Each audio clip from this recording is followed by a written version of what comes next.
What's going on, everybody? Super excited for today's episode. As you can tell, it's getting cold up here in Minnesota, but we're actually talking to Nick Fink with Bar None Coatings today out of Texas. And he's going to show us and talk to us all about how he is staying consistently busy through the wintertime, and especially how he's found his niche in the concrete coatings industry. So this is going to be an amazing episode. Stay tuned.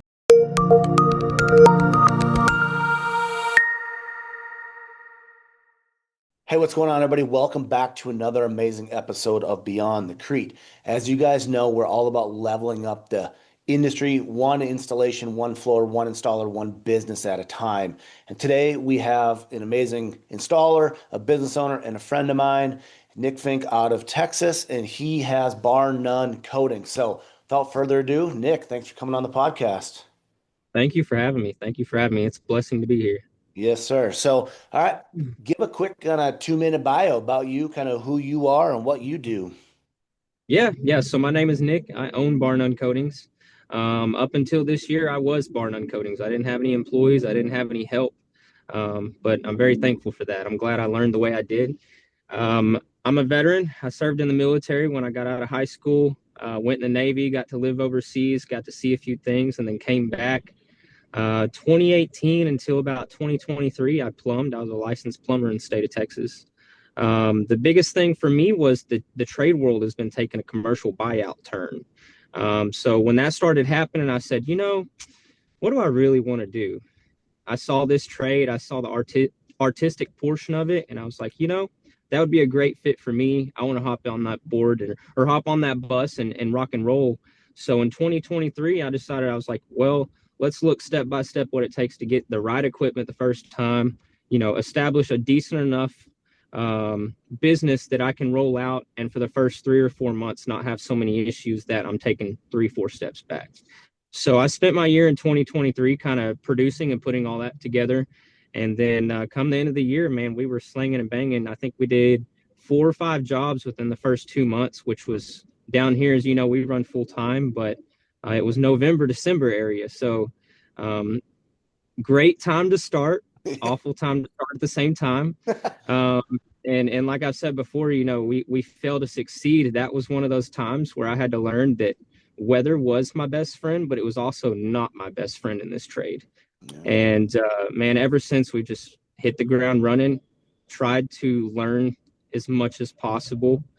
But again, I'm going to use that failure word, that I started realizing that I needed to stop fighting failure and start enjoying it, embracing it, and realizing that when failure did happen, it wasn't always my fault, but that it was there to teach me, right? And so that next time I get into situations and so on, as business grows, that I'm able to comprehend those situations and not make so many phone calls, but all right, let's do this right now, and we can fix it right here before it becomes a bigger problem, Yeah. So that's kind of my background. Last couple of years, I've been trying to dive into a different market that a lot of people don't really see interest in, which is firehouses. And I've really, really, really enjoyed that market. Not just because it's not necessarily the side that you're going to go make a ton of money on, depending where you're at. Different firehouses are funded different ways. But the amount that we've been able to learn, use different systems, teach people with these jobs, but also just watching the firefighters being able to keep their places clean, functional, so much easier than before. It's kind of fueled me to, as you're saying, level up and see the niche as it is. And I'm starting to see that everybody kind of has their own niche, which is awesome. And another thing I'll put in there, from the get-go, is when we open new businesses, we kind of put our peaky blinders on and hit the ground running. And sometimes we forget to network with people. We forget to conversate with people that could really help us in situations. And that'll be the tip of the spear for me, is that people like yourself and a couple other handful of people have gotten me to this point because of your audacity to be able to say, hey, you're doing it wrong, but hear me out. Do this real quick. You can fix this on the job site, and I promise it'll come out 100 times better. And that's, guys like y'all have fueled me to want to do that for others as well. Because we need more people that are okay and comfortable saying, hey, I know what you're doing, and I know your point of view, but there's 1,000 ways to skin a cat. And right now in your scenario, maybe this way's a little bit better, Yeah. you know? Yeah. So that's kind of my low out spill. And, I'm just thankful to be here. And, 2025 has been a very, very big scalable year. And so we're just adding our first box truck right now, first full-time crew. And now we're looking into 26, like we're going multi-state, potentially multiple box trucks, multiple crews. And so that's where we're at, man. I'm excited. Yeah. Dang. Well, that's a lot right there. So we're going to unpack all of what you kind of said there. So if we kind of back up saying, getting out of the military and everything like that, taking that skills and that knowledge that we learn in the military, right? Discipline and just anything, tidiness, cleanliness, work ethic, all that type of stuff, like transitioning that into business. When you first started getting in the industry, cool, got out of kind of plumbing because of the PE and all that other shit, like what was the first things when you started Bar 9? You're like, hey, these are my core values, my mission statement. Like, what were you standing on, knowing that that's what your business was going to rely on? The simple word would be discipline. Okay. Being able to understand that I was going to start this business and I was going to open the doors publicly, use social media to express that, but I may not have a job for 3 months, knowing that I started, October, November of 23. Um, Discipline, in my opinion, was the number one thing that kept me above the people that surrounded me.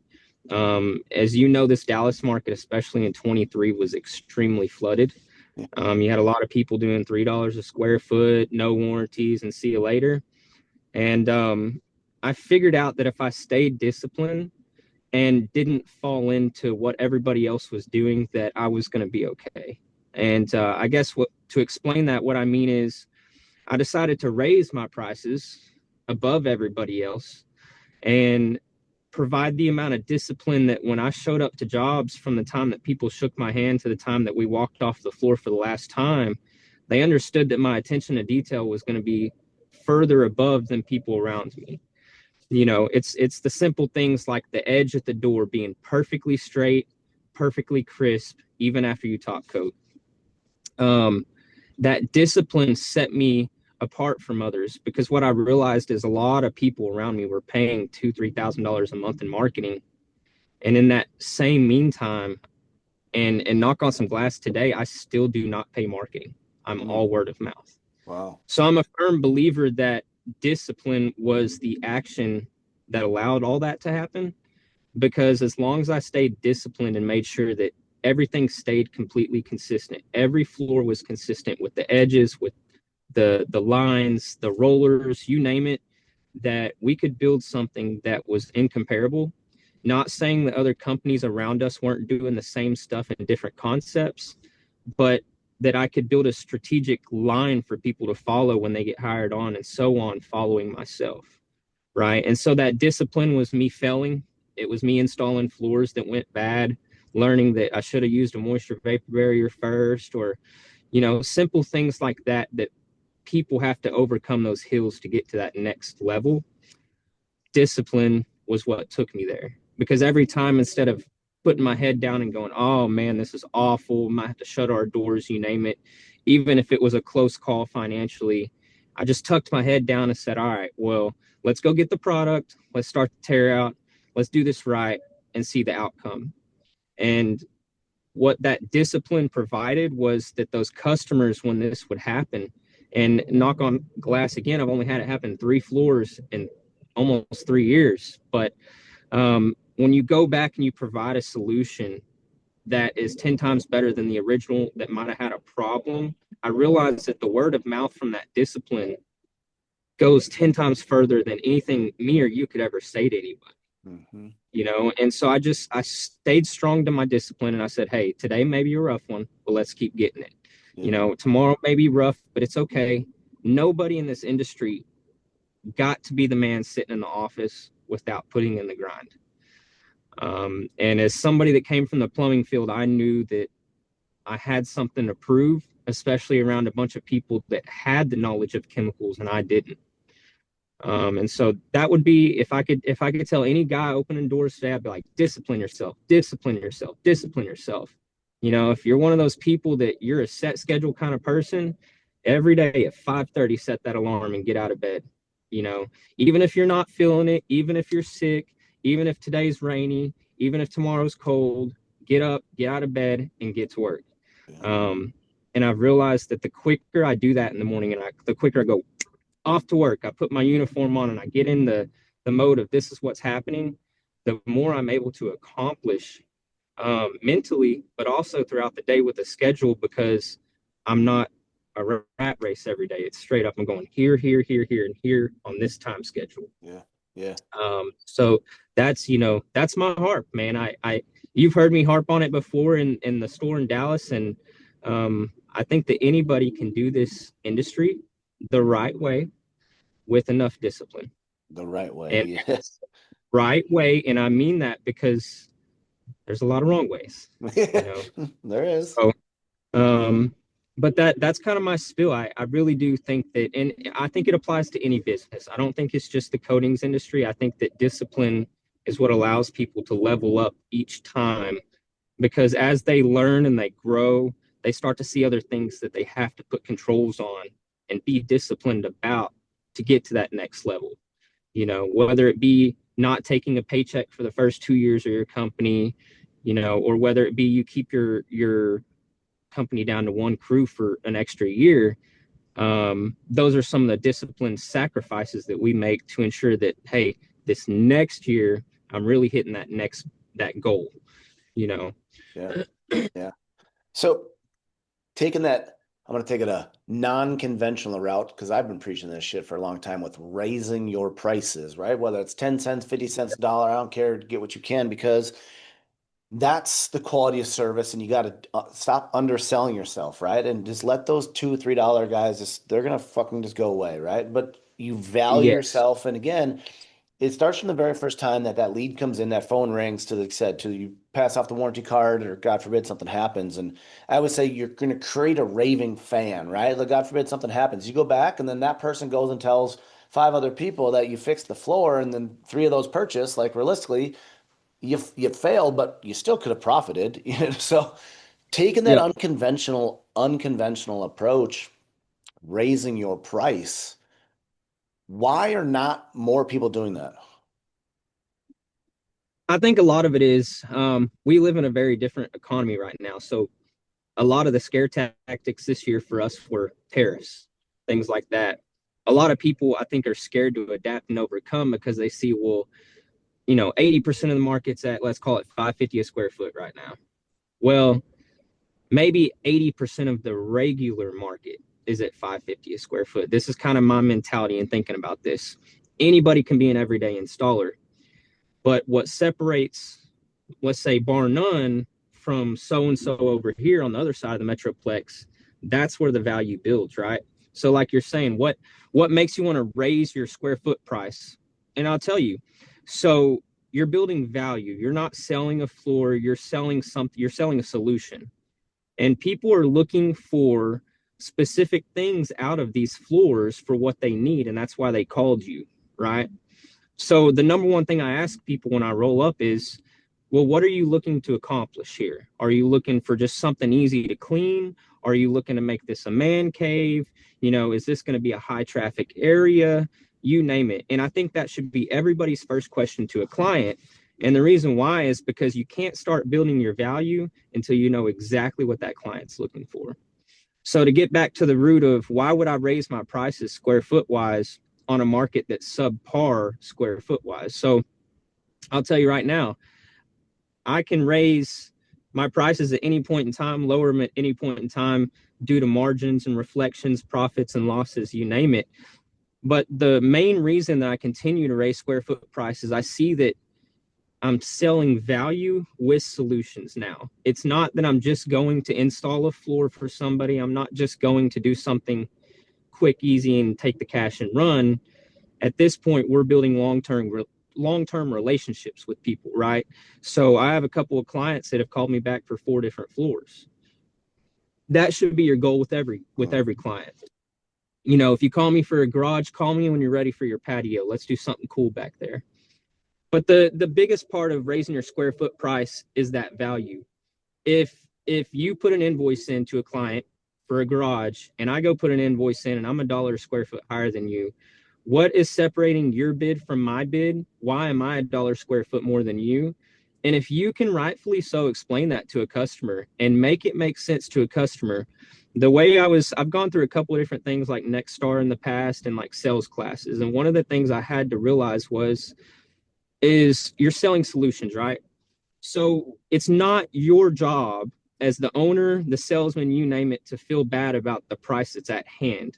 Because at the end of the day, you're bringing a value that you believe is the right value for the product you're giving a solution for to the table.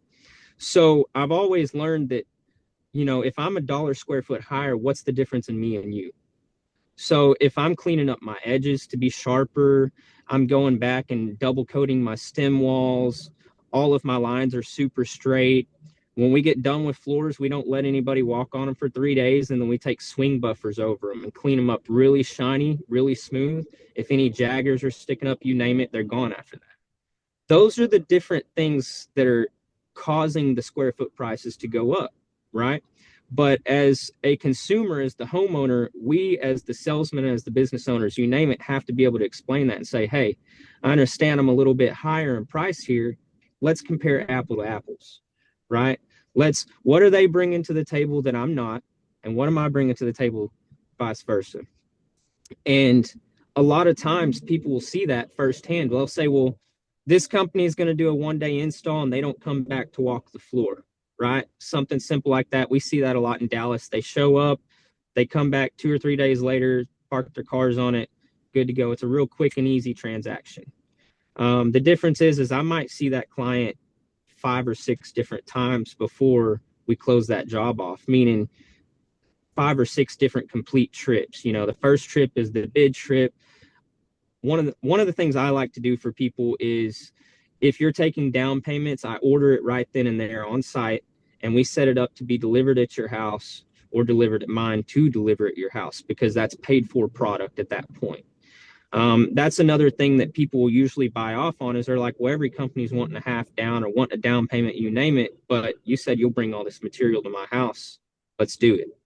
Because I think the security blanket there is something that people are looking for, right? Sure.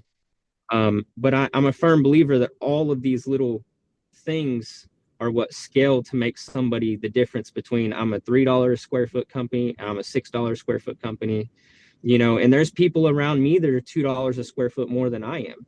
But one of the things, again, I won't compare myself to them, because they might do systems that are 3 or 4 day installs. They might do epoxy polyaspartic urethane installs, and that's their standard mandatory. Mm-hmm. you know and then lastly, one of the biggest things I will hit on that is always give your customer at least 3 options. And the reason why is because if you corner your customer and you're like, all right, this is what I got, this is it, what's your customer going to think? They're like, well, this is it, my only option. So what I do is I go in, I give them a 1 day floor option. Hey, if you need it expedited, I can use polyurea. Bam, bam. Thank you, ma'am. Second option is going to be your base epoxy polyaspartic floor. And then the third option is a platinum option that can go full polyaspartic system, or maybe you want to do an epoxy polyaspartic with a urethane if you're working out a lot, dropping weights, or you're, using heavy equipment, you name it. So when it comes down to raising your prices, the reason you also do that is to be able to offset giving 3 different options. Say, hey, I have 3 different price points. You tell me where you want to be, and then you tell me your expectations, and we will mold one of these to fit your needs. Yeah.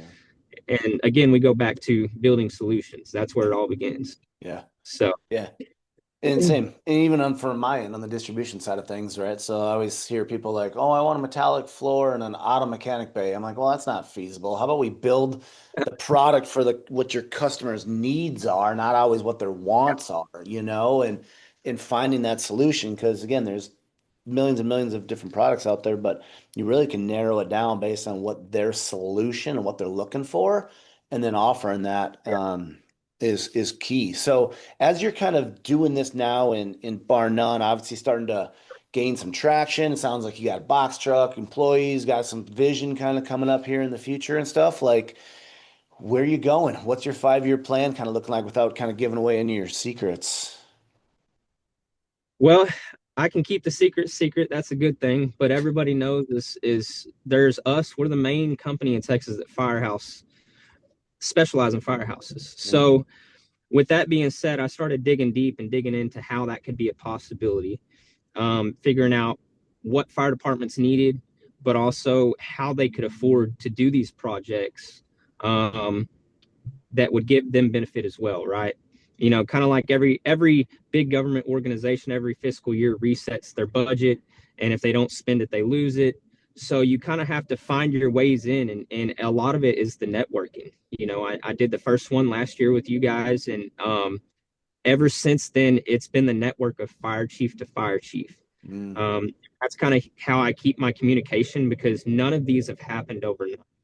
The fire chief will give the initial call, and maybe 3 to 6 months later, you're landing the start of the job. But leading up to that, there's a lot to it. So we're talking about being on site for the pour of the slabs all the way to the completion of the building. Um, and so that's where I've kind of found my niche. Is I figured out that a lot of firefighters really do need these things, especially out here with how much growth we have. They're yeah. almost they're in the station maybe like 40% of the time now, whereas they used to be like 80%. Oh, wow. So time in station is a lot less. They don't have time to clean stuff as much, you name it. As you know, Texas is very hot. Trying to wash trucks outside became a problem. So I started thinking, I was like, man, what's a good solution? This was it. Wash your trucks indoors, squeegee your floor once a day, things like that gave them access to not only having nice things, but having clean things constantly. Sure. And that's the number one rule for firefighters is keep your stuff clean and prepped and ready to go. Yeah. Um, so I found that niche. And when I found that niche, I said, this is where I want to grow. And I realized that because of the way that these things are set up, that I was going to have to scale differently. I was going to have to treat it as a much slower process than, let's say, if I got in on like Oak Farms Dairy or Tyson Foods, big places like that that are already commercialized. Um, it's a much more slow paced game. So that's whenever I decided, all right, I'm going to go multi state because all the surrounding states of right here all have the same system with how they fund what they're doing and you name it. And then, so I did that and I got the contracts for Dart Railways here in Okay. Dallas. Yeah. And those are the two things that opened my eyes that there is so much more in this industry than most of us are grasping. And I found the real potential because I think every company needs a niche. Some people are garage people, some people are commercial, some people do stamped concrete, you name it. I found a niche in a different place, is what I'll say. Um, and that's what started producing the growth mindset. Because before I started doing firehouses, I found a comfortability of there was steady work enough that I was comfortable, and I found peace in that. But the second that I started doing firehouses, I started feeling uncomfortable, feeling the pressure, knowing that people were watching. Um, and crazily enough, I found so much love for that. I Mm, found so much love in that pressure. Pressure makes diamonds, yeah. right? So I decided, I said, I can either really, really, really enjoy this, or I can be upset about it because it's not going my way, you name it. Or I can be the guy that always has a solution. So when something does go wrong, I'm ready to go. Yeah. And that's where my mentality of growth came from. I was like, you know what? We're always, these firehouses, every single one is different. It's so different. Nothing will ever be the same like doing garages. You can't teach that, right? So I started, that's how I kind of expressed that. I was like, well, maybe we don't need to teach, we can teach people to lay basic floors, but maybe we don't need to teach people these things. We just need to bring them in and let them learn as they go. And I did that on this last floor, and holy cow, dude, it was the best thing ever. Watching Wow. these dudes grab rollers and squeegees and rock their own show was the coolest thing I've ever done. And it was good to know that, I was sitting in the background like, I did that. I did that. Just, but that was where, honestly, it's been a month from now when that growth mentality hit me about a month ago. Okay. And I was, this is a huge possibility. What are we going to do to expedite this possibility into something to be more? And so as the firehouse was rolling, because that one took about 5 weeks to finish, the last one we just did, I started putting two and two together, putting numbers together, putting ideas together. And that's when we decided, go multi-state. This is something that's bigger than us. It's something that if we want to stay consistent with it, we're going to have a big enough AOR that we can afford to do that. Mm-hmm. But also the mindset of, okay, I really want to dedicate. So probably what I'm going to do is do a DBA firehouse coatings. Okay. It's going to be a specific for firehouses, so that no matter what happens, we got guys that are great in striping, saw cutting, flaking, urethanes, you name it. Yeah. And then have a separate crew that runs garages. And kind of the mindset behind that growth is, the biggest thing in business is you have to have consistent income. Once you lose that consistency, even if it's for 2 or 3 days, you'll see 5, 10 grand, maybe more, roll out of an account and go, oh my, what in the hell just happened? Mm-hmm. And you got to figure out, now you're already 2 weeks behind because you just had that leave. You don't have anything coming in, and then you're going to relapse to the next week and stuff's going to keep coming out. So I started to realize that the key to the business was, I have an ultimate goal, and that's the firehouses. But in order to accomplish that goal, I have to build a consistency locally. So kind of in my long-term growth scope is, within 5 years, I want to have 2 crews doing firehouses, and I want to have 1 crew here that is just doing barn dominiums, garages, kind of all of your everything. And the reason why is because having that truck that can be consistent for you is such a key long term. You can always do big jobs and bring in big invoices and make big lump sums of money. But as everybody knows in business, you can make $20,000 tomorrow and you can lose $30,000 the day after. Yeah. And so I started, when I put 2 and 2 together and realized that even if these garages were only making little penny pincher type money compared to these other jobs, it was paying the insurances, it was paying notes, it was paying loans, it was paying marketing, this, that, and the other. And I started to figure out, I was like, well, man, if there's a way to get this to formate to benefit us as a whole, that's why a month ago I started putting the system together and saying, hey, I want this box truck to do this. I'm going to get another one. It's going to do this. And then kind of my year-end goal is, next year, I want to have 1 truck doing firehouses, 1 truck doing everything else. And I'm going to be QA, running the floors, opening jobs, closing jobs, and networking to the point that everybody knows who we are. Yeah. And that was kind of my growth scope. And like I told you a few minutes ago, I didn't have the growth scope in my mental capacity until about a month ago. This year I was like, next year will be the year. Next year will be the year. Year 3, hit a couple of good jobs, and I realized, I said, I either make these decisions right now and go ahead and prepare for 2026, or I can sit on all this and I'm going to be fighting all of 2026 to make up for what I didn't do right now. Yep. Going into slow season, we have the time to fix these box trucks. We have the time to get new equipment and fix it. We have the time to do certain things that we don't have come February, March. Mm-hmm. And the reality of the situation was that if I jumped on it right now, come March, April, I may have the ability, for say, to have a crew running full time, and I'm over here having to rent equipment to prep a garage because I don't have the second crew running yet. And when I saw that light, I said, dude, why wouldn't you? If you really want it, you want it. Yeah. And that was where my light at the end of the tunnel kind of flickered in front of me. And I said, dude, I'm all in. You're either here or you're not. And I realized that the statement all in was something a little more than I was comprehending at the time of that hitting me. Yeah. And so now I'm in the mental process of, okay, with this box truck, every piece of equipment would be serialized. Everything on the truck is going to be known. And if it's not there, it's going to be logistically replaced.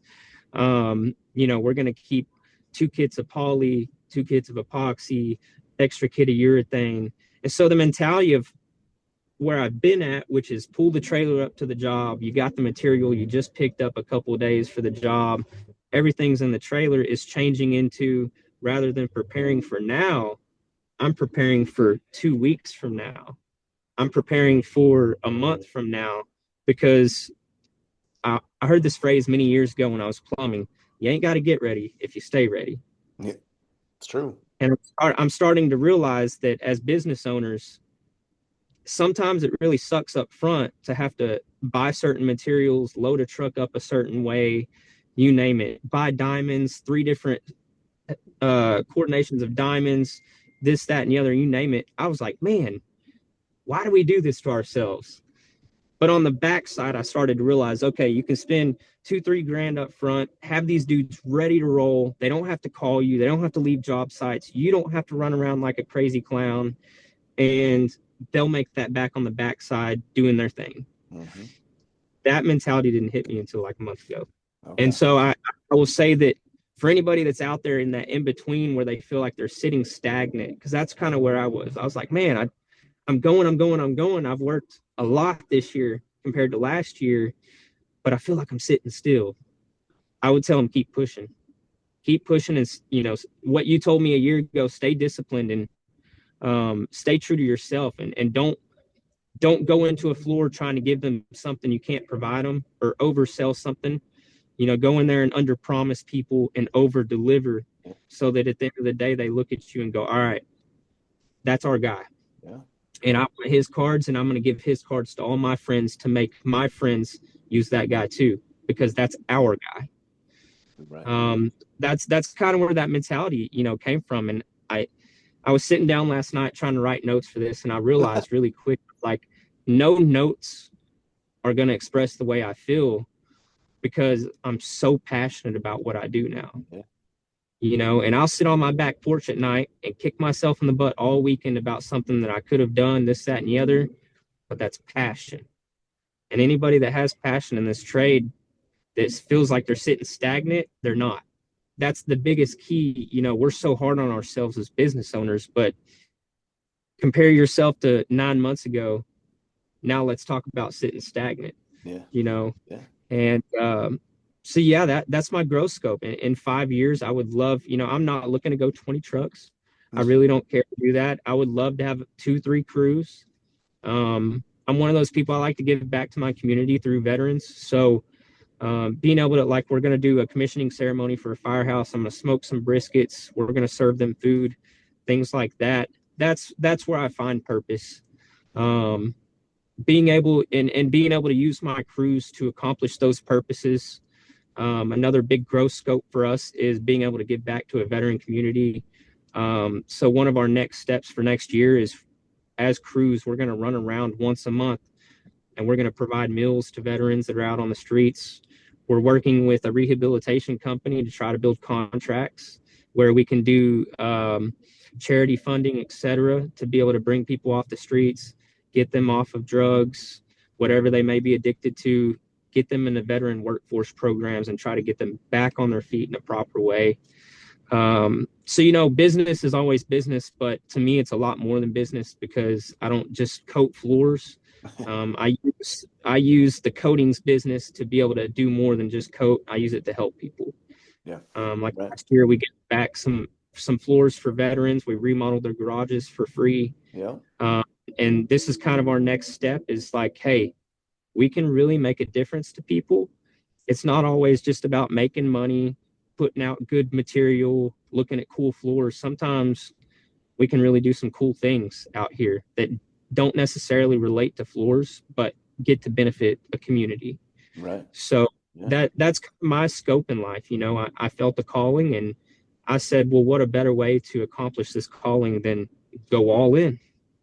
All in. So There you go, man. So, hey guys, we're running out of time here. So, um, one, Nick, thanks for coming on, because you guys got to go back and unpack that. So we could do this for hours and hours because there was so much there. And guys, if you could not hear the passion in Nick's voice as he's talking about this and giving back to the community and everything, it's, again, guys, it's, you got to figure out your why. So, Nick, thanks again for coming on. I really appreciate you. congratulations on the success. I'm excited to see what you guys got going on in the future. And man, I'm always here for a resource if I can help you out. Always, always, Pete. And I've called you on some really weird stuff over the years. I would tell anybody that watches this, if you have a weird situation, make phone calls. Yeah. Even to myself, anyone, make the calls, talk to people. There's always going to be someone. If Pete doesn't know, if I don't know, there's going to be someone else in the industry that's been here a little longer that might say, hey, this is a grandfather technique, but here's what you can do now. Yeah. Um, it's crazily enough, last year I had a baby and I walked through the hospital and the whole hospital was terrazzo. And I remember just walking through there and I was like, boy, what I would do to learn this. And then the more I learned terrazzo, I was like, boy, what I would do to just watch it, because it's a, Yeah. it's a process, It's a process. Um, but I'm a firm believer that we always have the knowledge out there to grasp. And it's thanks to guys like you who are willing to put up podcasts like this and explain to people, have other people on that have different perspectives, different whys, different point of views. And so we thank you, man. Yeah. We need more of this in the trade. And I hope that anybody is here that is watching goes to World of Concrete. Get out here. I'd love to eat with you, have a meal, you name it. It's a good way to network and meet people like Pete and people in the industry that are doing next level things that all of us are questioning. Um, and that's huge. I Yeah. think all of us in industry right now that is in the leveling up process, as long as you're willing to be all in, Yeah. as long as you're All willing to in. be all in, there is no way you are not leveling up in 2026. Yeah. Period. All in. All in. Absolutely. So. All right. Well, we're going So to wrap this up, guys. Hey, this has been another amazing episode of Beyond the Crete podcast. Again, guys, if you really appreciate what we're doing, what Nick has to say, guys, click that like button, subscribe to us on YouTube and Spotify and everywhere else that you guys are listening to this for. So we're trying to level up the industry, one installer, one floor, one company at a time. And so, Nick, thanks again for coming on. I'll be at World of Concrete. Let's connect. And guys, if you have any questions, please let me know. I'm going to hit record stop. And then, guys, tune in for the next one. We got you.